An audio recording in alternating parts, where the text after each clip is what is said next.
Example 3 देखिए, find the HCF of 96 and 404 by prime factorisation method and hence find their LCM। तो पहले हमें इनका HCF निकालना है और फिर वहाँ पे उसका LCM निकाल देना है। तो आप समझो कि यहाँ जो 96 है, पहले हम उसके प्राइम फैक्टर्स कर लेते हैं। 48, 2 से डिवाइड होगा 24 टाइम्स, 2 से डिवाइड होगा 12 टाइम्स, 2 से डिवाइड होगा 6 टाइम्स एंड 2 से होगा 3 टाइम्स। तो यहाँ पर ये आ जाएगा। इसके बाद 404 को डिवाइड करेंगे तो ये हो जाएगा 2 से,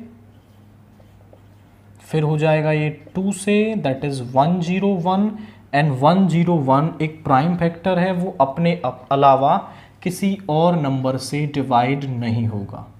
तो 96 के प्राइम फैक्टर्स आ गए 1 2 3 4 5, यानी कि 2 की पावर 5 इंटू में 3, और 404 के आ गए 2 की पावर 2 इंटू 101।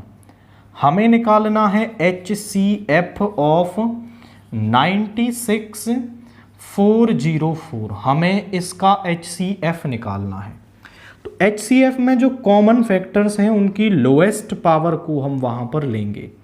तो लोएस्ट पावर क्या होगी यहाँ पर ज़रा देखिए, 2 की पावर 2, कॉमन तो यही है और लोएस्ट पावर भी यही हो जाएगी, दैट इज़ 4 यहाँ पर। अब ज़रा समझो कि आप इसका LCM दो तरीके से निकाल सकते हो। LCM ऑफ 96 एंड 404 आप निकालोगे तो एक तो तरीका है कि आप डायरेक्टली जो भी फैक्टर्स इंक्लूडेड हैं उनकी हाईएस्ट पावर्स ले लो। जैसे 2 की पावर 5 है, 3 की पावर 1 है इंटू 101, तो ये आ गया 2 की पावर 5 होता है आपका 32 इंटू 3 इंटू 101, ये हो गया 6, 96 इंटू 101, तो 96 से 96, दिस इज LCM। या फिर आप एक दूसरा मेथड 4 LCM यूज कर सकते हो। हमने एक फॉर्मूला पढ़ा, वी नो दैट कि HCF of AB into LCM of A comma B is equal to A into B के बराबर होता है।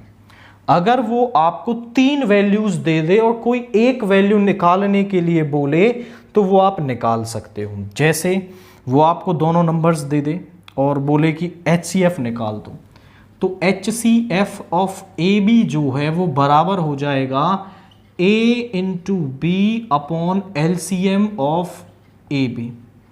और अगर वो LCM निकालने के लिए बोले तो HCF देगा A into B over HCF of AB। इस तरीके से आप कर सकते हो। तो HCF of 96 and 404 into LCM of 96, 404 is equal to 96 into 404।